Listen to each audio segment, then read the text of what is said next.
அதாவது இது ஒரு நிலராசி. அந்த நிலம் அப்படிங்கிறது என்ன பண்ணும் அப்படின்னா, நம்ம அதை போட்டு குத்தினாலும் தோண்டினாலும், ஒரு குழி எடுத்தாலும், ஜேசிபியை வச்சு நம்ம அதுக்கு மேலேயும் கீழையும் போட்டு சுரண்டிக்கிட்டே இருந்தாலும், பெரிய பெரிய பாறாங்களை உள்ள போட்டு திணிச்சாலும், எவ்வளவு அடி கொடுத்தாலும் தாங்கி கொண்டே இருக்கும்.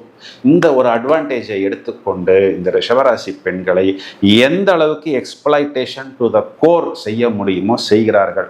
ஒரு நாள் இல்லை ஒரு நாள் அந்த நிலம் மிரண்டால் அது பிரளயமாகி அந்த இடத்துல பார்த்தோம் அப்படின்னா ஒரு ஒரு எர்த்குவேக்காக, ஒரு நிலநடுக்கமாக இவர்கள் வெடிப்பார்கள்.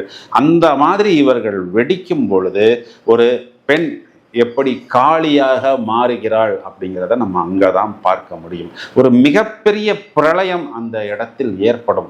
சுத்தி ஒரு பெரிய கூட்டமே இருந்தாலும், ஒரு பெரிய அரசனாகவே இருந்தாலும் அவனை துவம்சம் செய்து விடுவார்கள் அப்படின்னு சொல்வதுதான் நிதர்சனமான உண்மை.